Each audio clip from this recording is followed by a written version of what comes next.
નમસ્કાર, પ્લેગ્રાઉન્ડ તો સ્પોર્ટ શોની અમારી વિશેષ રજૂઆત દે ધનાધન આઈપીએલમાં હું શિવાની આપ સૌનું સ્વાગત કરું છું.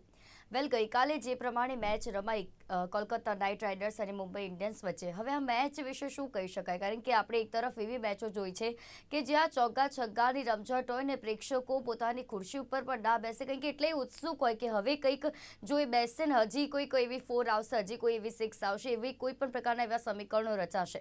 પરંતુ ગઈકાલની મેચમાં આપણને એવું જોવા મળ્યું, જે રીતે કોલકાતા નાઇટ રાઇડર્સની એક પછી એક વિકેટો ખરવા લાગી, જ્યારે એક વિકેટ પડી અને પછી જે સ્કોર બન્યો, આજે તમામ વિકેટો પડ્યા પછી કહી શકાય કે 116માં કોલકાતા ઓલ આઉટ થઈ ગઈ અને ત્યારબાદ મુંબઈ ઇન્ડિયન્સ મેદાને ઉતરી અને મુંબઈ ઇન્ડિયન્સે 12.5 ઓવર્સમાં 2 વિકેટ ગુમાવીને આ મેચ પોતાને નામ કરી.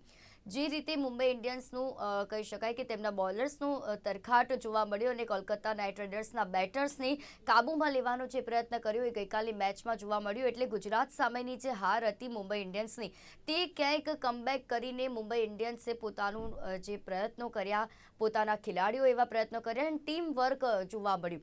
આ વિશે જ વાત કરવાની છે ને આપણી સાથે ચર્ચામાં જોડાઈ ચૂક્યા છે અમારા સ્પોર્ટ્સ એક્સપર્ટ અશોક મિસ્ત્રી. અશોકજી, સ્વાગત છે આપનું કાર્યક્રમમાં. ચર્ચાની શરૂઆત કરીશું, પરંતુ તે પહેલા નજર કરીએ અમારા સ્પેશિયલ રિપોર્ટ પર. કોલકાતા નાઇટ રાઇડર્સ વચ્ચે વાનખેડે સ્ટેડિયમ પર એક મેચ રમાઈ ગઈ, જેમાં મુંબઈ ઇન્ડિયન્સે 8 વિકેટે વિજય મેળવ્યો હતો. હાર્દિક પંડ્યાએ ટોસ જીતીને પ્રથમ ફિલ્ડિંગ લીધી હતી. કોલકાતાની બેટિંગમાં અંકિશ 26 અને રમનદીપના 22 રન મુખ્ય હતા. અશ્વિની કુમારે 24 રનમાં 4 વિકેટો મેળવી હતી. કોલકાતાની ટીમ 116 રન બનાવી શકી હતી. મુંબઈની બેટિંગમાં impact player Rohit Sharma 13 run બનાવી શક્યો હતો, જ્યારે રિકલ્ટને 62 રન બનાવ્યા હતા. સૂર્યકુમાર યાદવે 9 બોલમાં 27 રન બનાવ્યા હતા. 2 વિકેટે 122 રન બનાવી મુંબઈએ વિજય મેળવી લીધો. મેચનો man of the match Ashwini Kumar બન્યો હતો. પોઈન્ટ ટેબલ પર રોયલ ચેલેન્જર બેંગલુરુ પ્રથમ, જ્યારે દિલ્હી બીજા ક્રમે છે.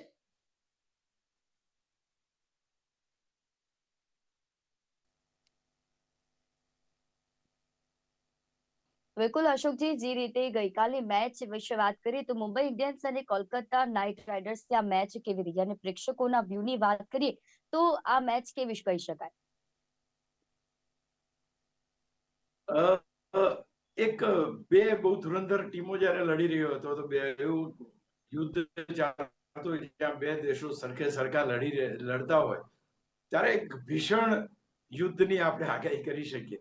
પણ જે ગઈકાલની મેચમાં જે આખી ટીમ પાણીમાં બેસી ગઈ કલકત્તાની, તો ક્યાંક એમ લાગ્યું કે આટલા મોટા મેદાન ઉપર આટલા બધા લોકોને મેદાન ઉપર બોલાવીને આટલા બધા જ્યારે ચારે બાજુ એનું પ્રસારણ ને બ્રોડકાસ્ટિંગ કર્યા પછી પણ જો 116 રનની એક મામૂલી ઇનિંગ જોવા માટે લોકો ટીવી સામે બેસી રહે કે મેદાન ઉપર આવે, એ ક્યાંય મને લાગતું નથી કે બહુ યોગ્ય છે. એટલે કાલે જે ખેલાડીઓ હતા એમને તો મજા આવી હશે કે નહીં આપણને ખબર નથી, પણ જે રીતે પ્રેક્ષક મેચ પતાવી દો 16 ઓવરમાં, પેલા લોકો પતી ગયા 12 ઓવર 13 ઓવરમાં, આ લોકોએ કરી, તો તમે પૂરા પૈસા પણ વસૂલ ના થાય. કારણ કે તમે 40 ઓવર મેચ જ ના રમાડો તો એ પણ યોગ્ય ના કહેવાય. એટલે ગઈકાલની મેચ એક આઈવોશ હતી.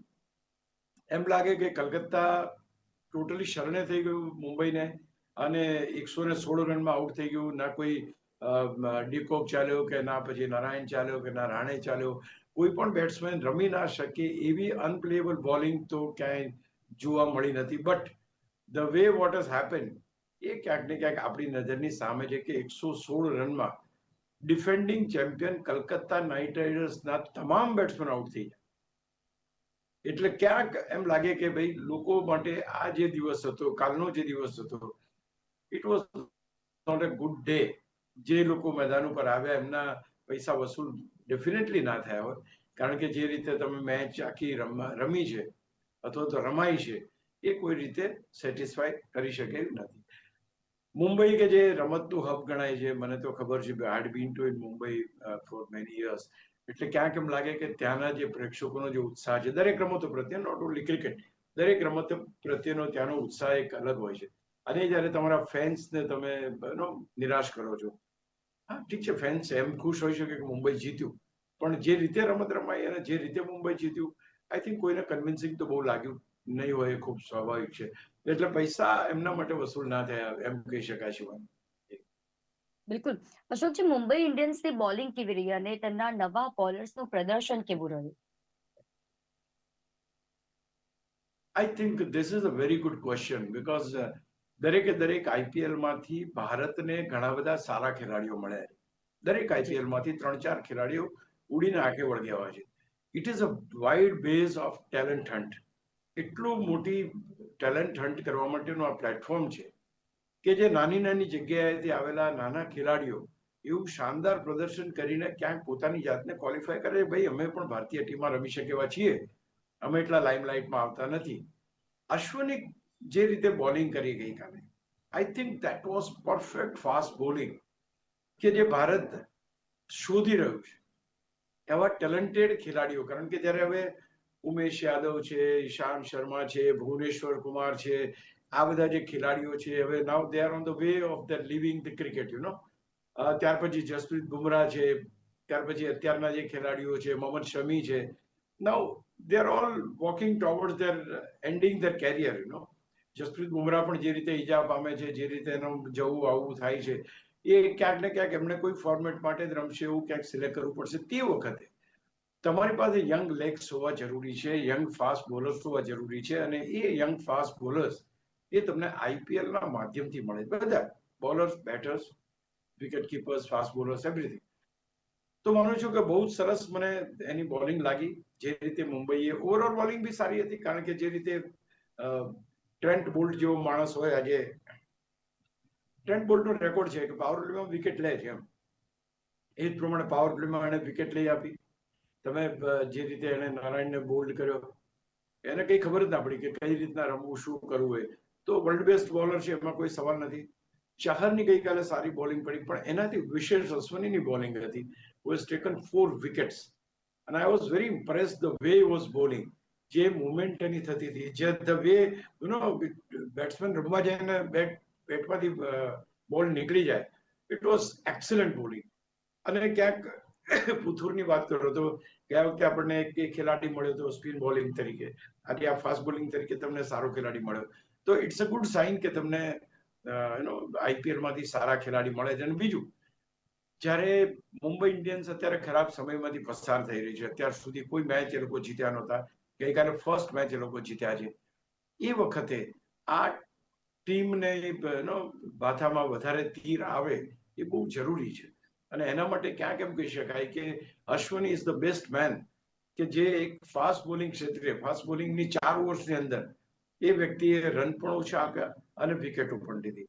ઓવરઓલ તમે જો જે રીતે બોલ્ટે બોલિંગ કરી, જે રીતે ચહરે બોલિંગ કરી, અને જે રીતે અશ્વનીએ બોલિંગ કરી, ઇટ વોઝ ટોટલ પેકેજ કે કલકત્તાના કોઈ બેટર્સને કોઈ પણ બોલની સૂઝ ના પડે અને આઉટ થઈ જાય, એ પ્રકારની બોલિંગ કહી શકાય. પણ એક વસ્તુ હજુ પણ ઉમેરવાનું મન થાય છે કે અનપ્લેએબલ બોલિંગ તો કોઈને નહોતી, ના તો બોલ્ટની કે ના અશ્વનીની કે ના કોઈની. કેમ ધબડકો થયો, કેવી રીતે આટલી બધી વિકેટો એક સામટી પડી ગઈ, એ તો એ લોકોના કેપ્ટન અને એમના કોચ માટે વિચારવાનો વિષય હશે. પણ એક ડિફેન્ડિંગ ચેમ્પિયનનું આ સ્વરૂપ અથવા તો આ પ્રકારની સ્થિતિ એ કોઈ અપેક્ષા કરી નહોતી. રાણીનું પણ હોમ ગ્રાઉન્ડ છે, રાણી કુડન્ટ ડુ એનીથિંગ, એનું પણ એ ના થયું, પાર્ટનરશિપ બની નહીં. તો ક્યાંક બેસ્ટ ઓફ ધ બોલિંગ મુંબઈની કહી શકાય. અને ખાસ કરીને જોઈએ તો બહુ નબળી બેટિંગ એ કલકત્તા નાઇટ રાઇડર્સની કહી શકાય. બિલકુલ અશોકજી, અને કોલકાતા નાઇટ રાઇડર્સની જે બેટિંગ છે તે નબળી પુરવારથી તેમ કહેવાય, કારણ કે ડીકોક, નારાયણ, રઘુવંશી, વેંકટેશ આ બધા કેમ નિષ્ફળ નીવડ્યા? સી ધ થિંગ ઇઝ, કોઈ પણ ટીમ જીતે ત્યારે જ કે જ્યારે 2-3 ખેલાડીઓ જબરજસ્ત ફોર્મમાં. અને હવે કદાચ ભલે ટીમ ડિફેન્ડિંગ ચેમ્પિયન હોય, પણ એમને વિચાર તો કરવો પડશે કે એમની બેટિંગ લાઇનઅપમાં શું ખબર. રિંકુ સિંહ શા માટે ટીમમાં છે, વેંકટેશ આયર શા માટે ટીમમાં છે, કયું કોન્ટ્રીબ્યુશન એમણે કર્યું છે, કઈ મેચ એમણે જીતાડી છે. તમારે ડેફિનેટલી નારાયણને તમે અંદર લાયા, ઓપનિંગ કરાયું, એનું શું તમને ફળ મળ્યું? તમારી પાસે અંકરીશ એક છોકરો સારો છે કે જે એક સારું બેટિંગ કરે છે, de Kock has been always like this. એની કોઈ પણ સિઝનમાં તમે એકાદ મેચમાં સેન્ચુરી મારી દેશે, પણ બાકીની 3-4 મેચો પછી એ કંઈ રમી શકશે નહીં. તો તમારી પાસે કન્સિસ્ટન્ટ બેટર્સ નથી. જ્યારે કન્સિસ્ટન્ટ બેટર્સ ના હોય ત્યારે ટીમને સહન કરવું પડે છે. આપણે ભલે એમ કહીએ કે શરૂઆતની મેચો છે અને પછીથી એ લોકો થશે, but the way you are playing, the way you are getting deceived, તમે જે રીતે બીટ થાવ છો, જે રીતે તમારો ફ્રન્ટ ફૂટની મૂવમેન્ટ છે, જે રીતે તમારો ટાઈમિંગ આવે છે, એ ટાઈમિંગ આ સિઝનમાં આવતો નથી. કારણ કે વેંકટેશ આ સિવાયની કોઈ મેચોમાં રમતો નથી. De Kock is not there in their team. Narayan west ઇન્ડિઝમાંથી નથી રમતા. રાણે નો ડાઉટ કે ઇન્ડિયાની ટીમમાં તો નથી. વેંકટેશ છે એ કોઈ જગ્યાએ રમતા નથી, સિવાય કે રિંકુ સિંઘની તમે વાત કરો, રણજી ટ્રોફી કે ડોમેસ્ટિક સિઝનમાં કઈ બહુ સારું પરફોર્મન્સ નથી. When you don't have a cricket as a practice with you for the whole year, આ તમારી સ્થિતિ સર્જાશે. એટલે આ ખેલાડીઓ ફોર્મમાં આવશે, એ આઈપીએલમાં જ પ્રેક્ટિસ કરીને આઈપીએલના ફોર્મમાં આવશે, but will take some time. ત્યાં સુધી એવું બને કે અડધોઅડધ જો તમારી જર્ની પૂરી થઈ ગઈ, 7 મેચો તમે ગુમાવી ચૂક્યા હોય અને પછી ફોર્મમાં આવો તો બાકીની 7 મેચોમાં કઈ તમે ટોચની 4 ટીમોમાં આવી ના શકો. એટલે જો ડિફેન્ડિંગ ચેમ્પિયન તરીકે પ્રદર્શન કરવા માંગતા હશે તો I think they will have to બન્ટ એક્સ્ટ્રા મિડનાઇટ ઓઇલ, કારણ કે મહેનત નહીં કરે તો આ ટીમ પાસે કશું છે નહીં.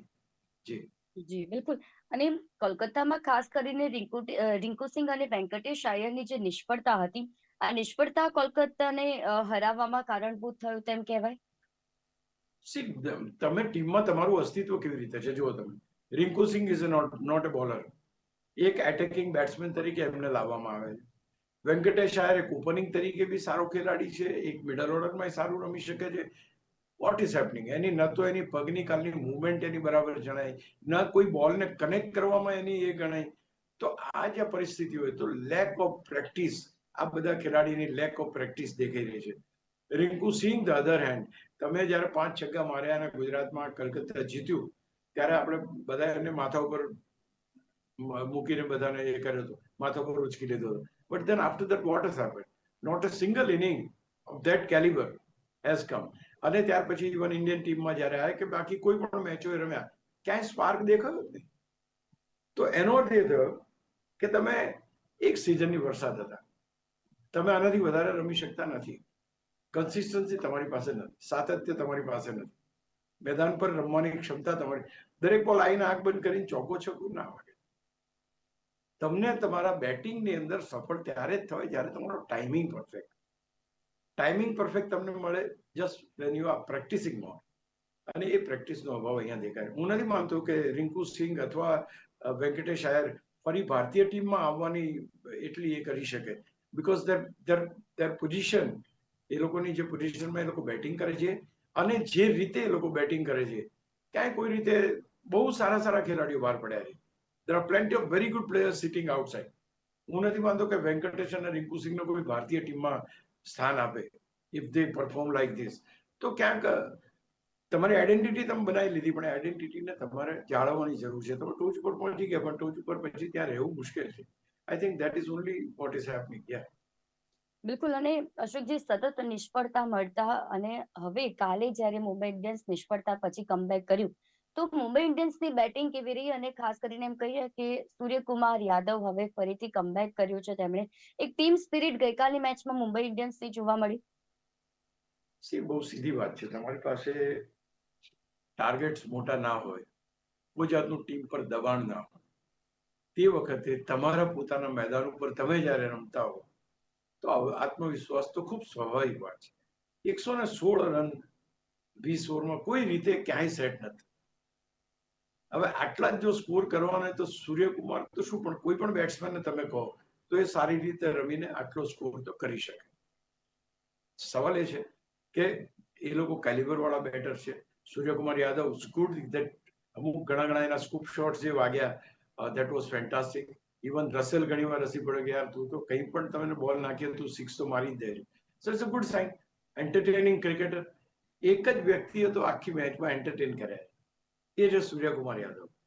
કારણ કે સૂર્યકુમાર યાદવ સિવાય રિકલ્ટન ભલે એના 62 રન્સ બનાવ્યા, બટ હું તે છતાંય કહીશ કે whatever Suryakumar Yadav has played, એ લોકોને જોવાનું ગમ્યું.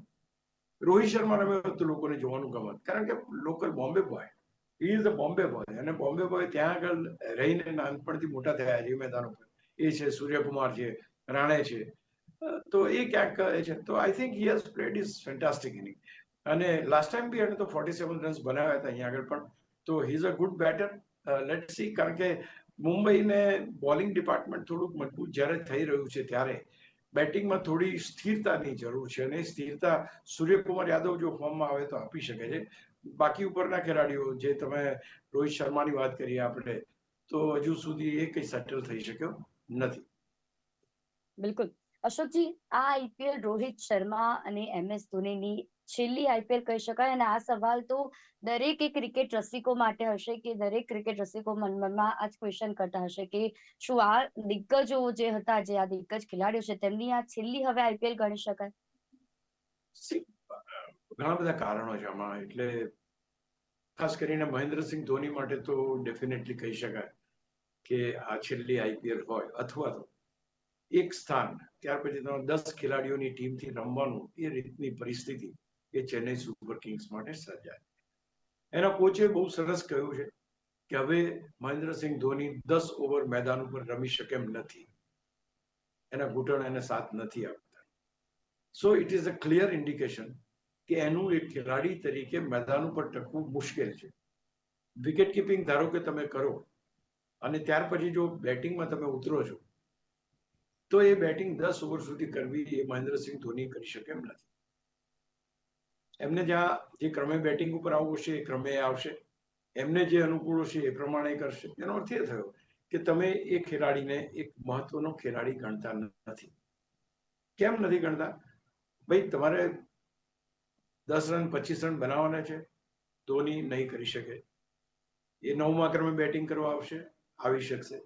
જો તમારી પાસે એક ખેલાડી ઉપર કોઈ કંટ્રોલ હોય જ નહીં કેપ્ટનનો, તો એનો અર્થ એ થયો કે 10 ખેલાડીઓની ટીમથી તમારે મેચ જીતવાની છે, એ લગભગ અશક્ય બને.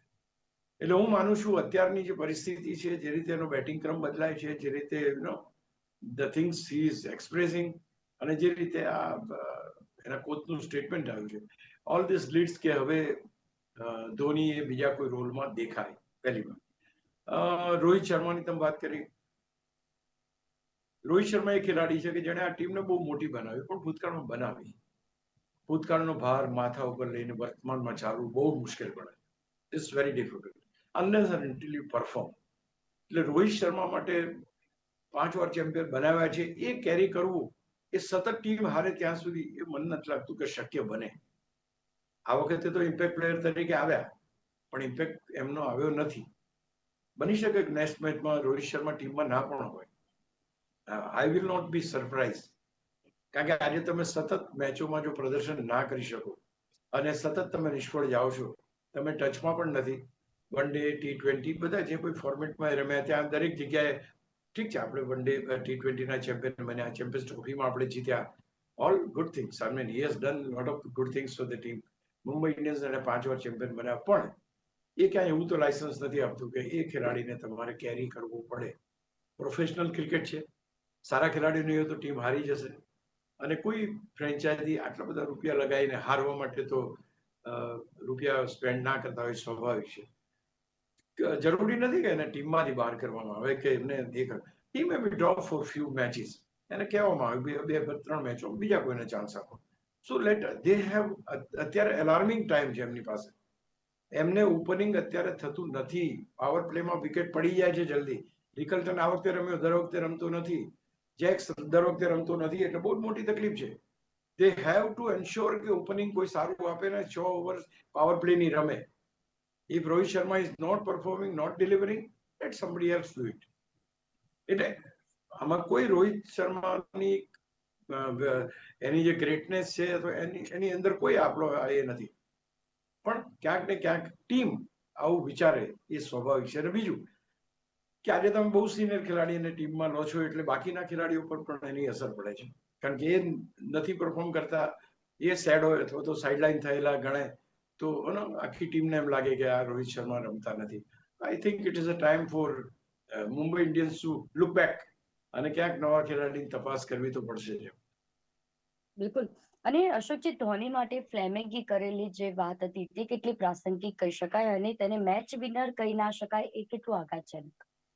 નહીં, બહુ બહુ સારી વાત કરી, કારણ કે એ હમણાં મેં વાત કરી એ પ્રમાણે છે કે ફ્લેમિંગે જે રીતે કહ્યું છે, that indicates કે now there's no cricket is left in MS Dhoni. Wicket keeping કરે અથવા તો વિકેટ કીપિંગ કરીને ગાઈડન્સ આપે અને પછી 10 ઓવર બેટિંગ કરે તો એ ક્ષમતા એનામાં નથી રહી. બીજું કે 10 ઓવર રમી ના શકે. હવે આ બધા જયારે તમારી પાસે રિસ્ટ્રિક્શન હોય તો શું છેલ્લે 17-18 ઓવરમાં રમવા આવે અને રમવા આવીને શું કરવાનું, એનો વોટ ઇઝ હિઝ રોલ? 9મા ક્રમે રમવા આવીને 2 છગ્ગા મારીને પ્રેક્ષકો એન્ટરટેન થાય એ જ કે ટીમને જીતાડવાનો ખરો? ટીમને જીતાડવાની વાત હોય તો ઇટ ઇઝ નોટ હેપનિંગ. એને એ પણ કહ્યું કે ઇઝ નોટ અ ફિનિશર. એટલે આ બધા શબ્દો થોડાક અઘરા વાપર્યા જેણે. હું મહેન્દ્રસિંહ ધોનીનો જબરજસ્ત ફેન છું, મને આ શબ્દોથી આપત્તિ છે, મને નથી ગમ્યા. બટ ફેક્ટ રિમેન્સ ફેક્ટ કે તમે આજે એક ખેલાડી તરીકે ટીમમાં છો, બીજા એક યુવા ખેલાડીને તમે રોકી રાખ્યો છે, is waiting for you to get out of the team, અને એ પરિસ્થિતિમાં ધારો કે તમે આ રીતના એ કરતા હો તો સ્વાભાવિક છે કે મહેન્દ્રસિંહ ધોની માટે હવે આગામી આઈપીએલ કેવી હોય, એની વિશ પ્રમાણે જ રમવું હોય ને એના પ્રમાણે જેને એ કરવું હોય, આઈ ડોન્ટ થિંક કે કોઈ ટીમ એ કરી શકે. Even he will not like કે એની પોતાની ટીમ 10મા ક્રમે દર વખતે રહે, કારણ કે ધોની ફેક્ટર એક બેટિંગ ફેક્ટર છે, ધોની ફેક્ટર ફિનિશિંગ ફેક્ટર છે, ધોની ફેક્ટર લોકોનું લોકપ્રિય ફેક્ટર. લોકપ્રિય બની ગયા, હવે પરફોર્મ નથી થતું, તો એ જ લોકપ્રિયતા યથાવત રાખીને એને બીજા ખેલાડી માટે જગ્યા કરવી જોઈએ. કદાચ ઇન્ડિકેશન ફ્લેમિંગે આપ્યું. જી જી બિલકુલ. અને હવે અશોકજી, સૌથી મહત્વનો સવાલ, પોઈન્ટ ટેબલ પર અત્યારે કઈ ટીમોની કેવી પરિસ્થિતિ છે? પોઈન્ટ ટેબલનું ઘમાસાણ શરૂ તો થઈ ગયું છે. આરસીબી નંબર 1 પર છે, બંને મેચો જીત્યા છે 4. દિલ્હી બીજા ક્રમે છે, ત્યાર પછી લખનઉ ત્રીજા ક્રમે છે 2 પોઈન્ટ, ગુજરાત 2 પોઈન્ટ સાથે ચોથા ક્રમે છે, અને ખાસ કરીને છેલ્લા ક્રમે કલકત્તા જતી રહી, કારણ કે બધી જ મેચો લોકો 3માંથી 1 મેચ જીત્યા છે અને 2 મેચો હાર્યા છે અને 2 પોઈન્ટ છે એ પણ માઇનસ ઉપર છે. હવે અહીંયા આગળ નેટ રેટની મહત્વની વાતો આવશે, કારણ કે તમારી પાસે 2 ઉપર લગભગ 8 ટીમો છે. એટલે 8 ટીમો 2 ઉપર છે, તે છતાં પણ લખનઉ અને ગુજરાત ટાઇટન્સ ત્રીજી અને ચોથી છે. એનું કારણ એ છે કે એમનો નેટ રન રેટ સારો છે, ઘમાસાણ શરૂ થઈ ચૂક્યું છે. પોઈન્ટ ટેબલ પર કઈ રીતે રહેવું, કઈ રીતે ટકવું, કઈ રીતે નેટ રન રેટ કરવો, એ દેખાવા લાગ્યું છે. એટલે હવે એમ કહી શકાય કે મેચો ધીમે ધીમે એકદમ એની મહત્વની બનશે, ઇન્ટરેસ્ટિંગ બનશે અને પીપલ વિલ ડેફિનેટલી એન્જોય. જી જી બિલકુલ અશોકજી. અને જે રીતે મેચ તમામ ઇન્ટરેસ્ટિંગ બનતી હોય છે ને તેવી જ રીતે આઈપીએલના જે પોઈન્ટ ટેબલ છે તે પણ સૌને અચંબિત કરી દે અને સૌ લોકોને આ રોમાંચિત લાગે તેવું હોય છે, ને એટલા જ માટે એવા પ્રકારના ફેરફારો આગળ જતા જોવા મળી શકે તેમ છે. અશોકજી, આપ અમારી સાથે આ વિશે ચર્ચામાં જોડાયા તે બદલ આપનો આભાર. Thank you, thank you. તો પ્લેગ્રાઉન્ડ ધ સ્પોર્ટ્સ શોની અમારી આ વિશેષ રજૂઆત દે ધનાધન આઈપીએલના કાર્યક્રમમાં હાલ બસ આટલું જ. સાંજે મળીશું 35 કલાકે. ત્યાં સુધી મને રજા આપશો. નમસ્કાર.